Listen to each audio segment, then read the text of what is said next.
30 টাকা রিচার্জ দেন। নাম্বার বলেন। গেছে দেন। 1 টাকা দেন। কি চকলেট? আরে ভাই বাংতি নাই, এইটাই রাখেন। চকলেট খাই না ভাই, আপনি আমার 1 টাকাই দেন, আমি চকলেট নিব না। আমার দোকানে এইটাই 1 টাকা, এই চকলেটই 1 টাকা হিসেবে চলে। আপনি নিলে নেন, নাহলে বাড়ির জন্য।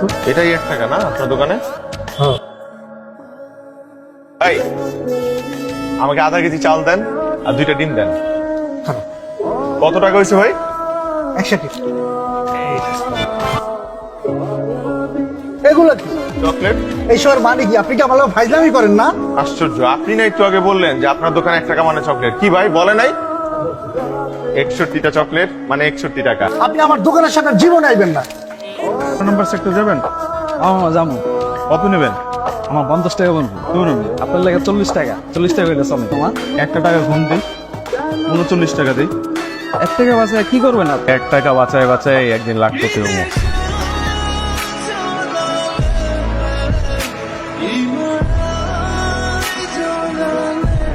টাকা করে করে কত টাকা হয়ে গেছে। 1 টাকার মর্ম বোঝার ক্ষমতা সবার থাকে না, আমার মতো বুদ্ধিমান মানুষ ছাড়া। ভাব না, মেয়েটা সুন্দরী ঠিক আছে, কিন্তু প্রেমে পড়া যাবে না। প্রেম মানে শুধু খরচ আর খরচ। টাকা ফুরিয়ে কথা বলতে হবে, ইন্টারনেট খরচ করে চ্যাট করতে হবে, রেস্টুরেন্টে গিয়ে খাওয়াতে হবে, সময় অসময় গিফট দিতে হবে। খালি খরচ আর খরচ। আমাদের অফিসের পাশে সুন্দর কাচ্চি পাওয়া যায়, সেই স্বাদ চালু যায়। ভাই কাচ্চি যাচ্ছে, আমি খাই না, এগুলো খেলে পেটে ব্যথা হবে, গ্যাস্ট্রিক। আর সমস্যা নাই, খাবার বিল আমি দিব, চল। তা আপনাদের এই সেটটা ভেঙে নতুন করে একটা মেনু তৈরি করে দেন, রাইস আর ভেজিটেবল। ম্যাডাম আমরা আসলে ভাঙাভাঙি কাটাকাটি করতে পারছি না, সরি ম্যাডাম।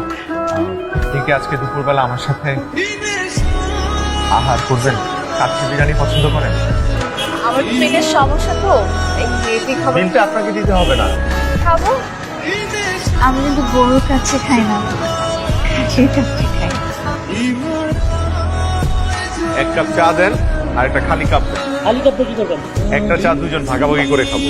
মিষ্টি না বাবা, খাই দেখি মিষ্টি না। হ্যাঁ না,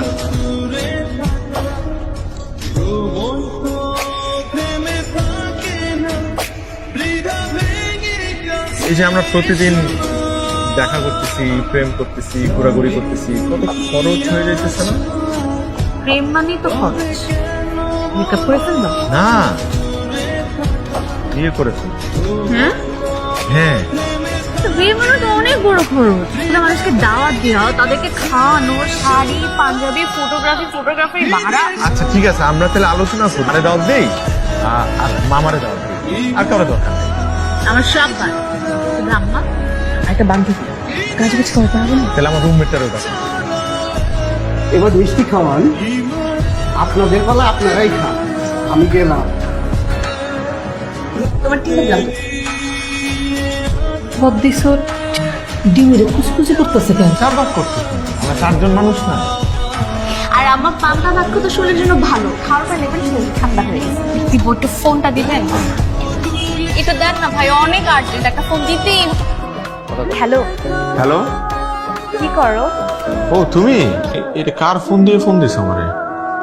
আরে যে বাসার বাইরে রাস্তার সামনে দাঁড়া দেখে একটা ভাই আছে, ওনার কাছ থেকে ফোনটা নিয়ে কল দিচ্ছে। হ্যাঁ ভালো করছে, ভালো করছে। বাসার মধ্যে তো লবণ নেই, তুমি অফিস থেকে আসার সময় অফিসের কিচেন থেকে একটু লবণ নিয়ে আসো। আচ্ছা আচ্ছা ঠিক আছে, আমি চেষ্টা করব। আপনাদের ইমার্জেন্সি হলো মানে জামার শেষ হলে ফোনটা কোন দিন চলে আসছে, একটু ফোন দিচ্ছে, এই জন্য প্রেগনেন্ট। কখন জানছো? সকালবেলা বাচ্চা পালার মতো অবস্থা তোমাদের নেই।